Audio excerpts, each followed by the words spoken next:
We had 3 very successful years, 63 participants through the programme, and we thought we'd like to try and figure out if we could evaluate the longer term impact. So all of the participants at the end of the week complete a survey, which is, obviously very immediate, but now with a bit of distance and a bit of time since participants attended, trying to see if we could identify any of the potential longer term impacts of the training program.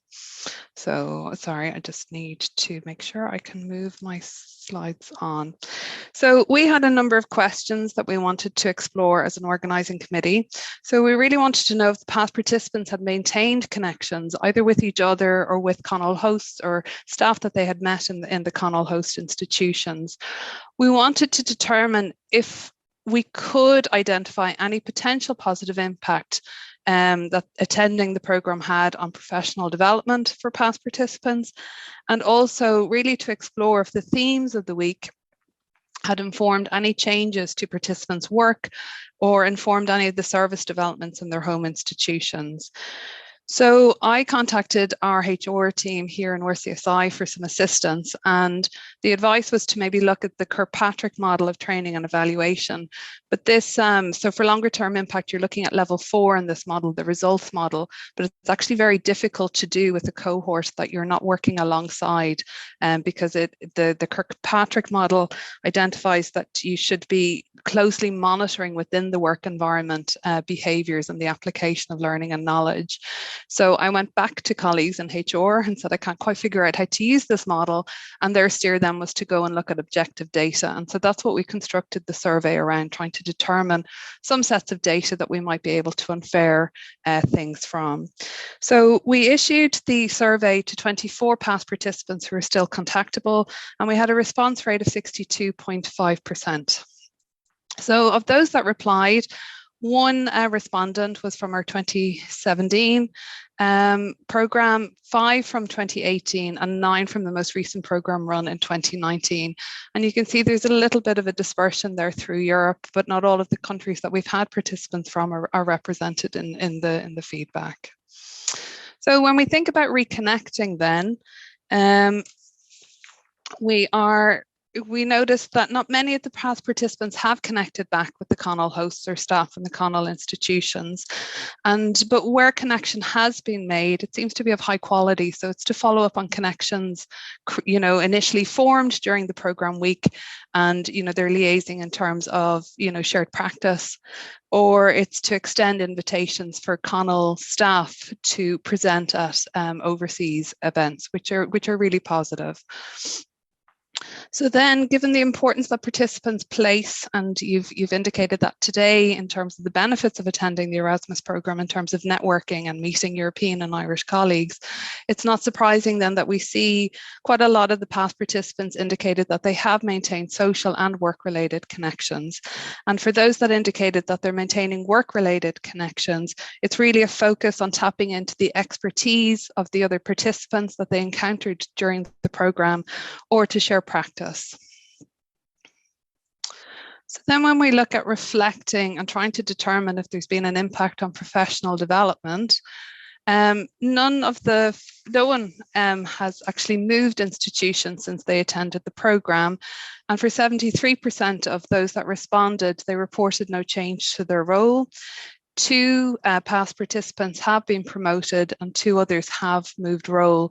So not really much that we could correlate from attending the programme with those promotions and new role changes. But when we asked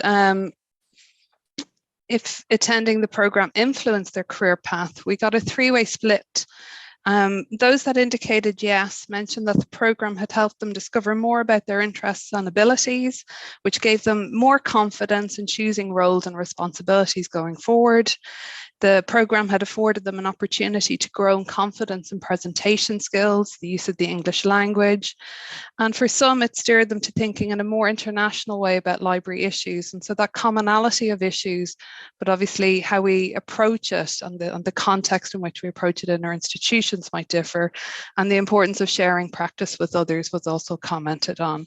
So really important elements, I think, reflected there, and that certainly, I think, has come through in your feedback from the discussion sessions on the benefits of the Erasmus programs.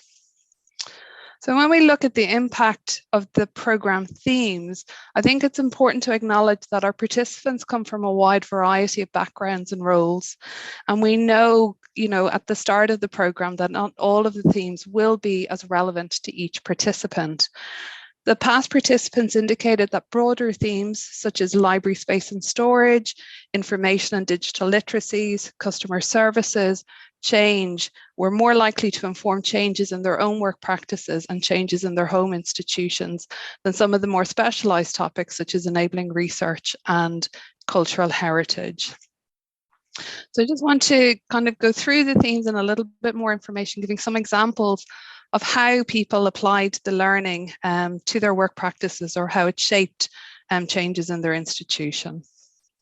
So for theme 1, which is library space and storage, 47% indicated that presentations and visits had positively informed work practices or changes in their institutions. And some examples here are that people, even if it wasn't relevant to their work, they still shared photographs with colleagues who might be leading on space evaluation or space redevelopment projects. And then others who are in this area, they picked up ideas to implement back in their home institutions, such as the sleeping pod idea from Maynooth, practice presentation spaces, and so on. So for information and digital literacy, 60%, and so this is the highest percentage we get in terms of themes having a positive impact on work practices and changes within the home institutions. And so some of the examples provided by participants were that what they had learned helped inform the development of their own postgraduate information literacy programs, or they made tweaks and improvements to their digital competency training plan. And then, and I think it's the next one is just really interesting. Sometimes it's the word, or phrase from one of the presenters that really resonates with the presenters, and they keep returning to it. So in this case, the wise words of Ursula Byrne in UCD, that, with new developments, it happens over time, step by step, little by little, which I think is really solid advice. So for customer services and user experience, 47% of past participants indicated that this had positively impacted on their own work or informed changes in their institutions. And so some examples were that participants left, with a mindset of reconsidering spaces from the perspective of their end users. So really looking at their space from the user lens, and how could they make it more comfortable and appealing to that user base. Again, others didn't work in this area, but they shared their learnings with colleagues within their institutions. And for one past participant, the week particularly prompted them to focus on services and spaces to postgraduate research students. So 33% of past participants indicated that the enabling research theme positively impacted on their work or changes in their institutions. And again, a number of examples here. Past participants reviewed how they met researcher needs within their home institutions. They went about developing more specialized services for researchers, including repository, open science. And for one participant, the attendance at the week encouraged them to do some work shadowing so that they could learn more about their institution's research outputs team and their work and support for researchers. So cultural heritage has the lowest, it's the lowest kind of indicator of agreement. So only 13% of past participants indicated that this directly impacted their work or changes in their institutions. And 67%, which is by far the highest percentage for all of the themes, indicated that the theme was not relevant. And so I think this is quite interesting, because in our week of program, actually the visits and the tours, which is to understand the historical context of some of our institutions, there is a lot of positive feedback at the end of the program week for this particular theme. So I think this is maybe an area that we might need to look at for the organising committee. So some of the examples here were that the individual didn't work in the area, but they still shared the information with their colleagues. And for one past participant, it prompted them to engage with a community-focused initiative, which was beneficial for them and their institution. And then 40% indicated that change in libraries had a positive impact on their work and the work of their institution. And the examples provided here was that it provided them with professional awareness of how change is constant in our field, and that it's not always negative, that change can be a positive force. And then again, you know, the words of presenters resonating with participants. So Ellen Breen from DCU had, you know, encouraged participants to make sure that the work they do is visible, promote the work we do, increase our visibility, work as efficiently and as effectively as possible. And that participant constantly went back to that as a reference point. So overall, you know, it's very positive and really heartening to see that, you know, in the main, all of our themes, you know, and our themes for the program week are derived from the Conul strategy, which is what we are hoping to promote as well through the program week, and all the work that is undertaken in Conul member institutions in support of these themes. But I think as a organising committee, we might need to pay a little bit of attention to those areas that are strongly being indicated as not relevant by past participants, and just figure out maybe the balance of time spent on those themes in future programmes. So, excuse me, moving on then, we asked the participants to consider their top 3 takeaways from the programme. So I've just compiled the feedback into broad buckets. So quite a number of participants, similar to your discussions in the group, identified the benefits of networking, sharing knowledge and experiences with both Irish and European colleagues. The library visits, which we would consider a key element of our programme, were also highlighted by quite a number of past participants.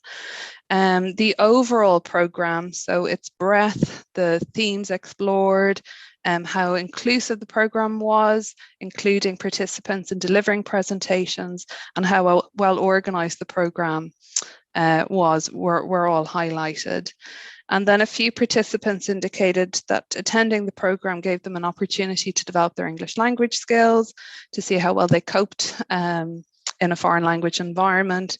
And a number of people identified the benefit of having to deliver the presentation as part of the programme. And again, that everybody was expected to deliver the presentation, not just a few participants. So we also asked the past participants on reflection if there's anything they would change. And so again, it kind of picks up some of the feedback, particularly the feedback in your discussion groups around accommodation. And, you know, these are definitely things we'll need to consider for our next iteration of the programme in 2023. But overwhelmingly, the feedback was incredibly positive and one of thanks from past participants. So lovely comments back, you know, that it was perfectly organised, enjoyed the experience, one of the best international weeks they've had the opportunity to attend. And so I think that's really lovely feedback for us to hear as an organising committee, because a lot of work does go in behind the scenes and putting the programme together and delivering the programme during the week that it's hosted. So I just want to extend my thanks to our past participants, those that completed the survey, those who attended our Erasmus weeks in 2017, 18 and 19. A huge thank you to colleagues who have hosted across the Conul member institutions, and particularly to my colleagues on the Conul Erasmus Staff Mobility Organising Committee. You know, as I said, there is a huge amount of work that goes on behind the scenes, and you know, we work very closely together and draw on support from our colleagues within our institutions. So thanks very much.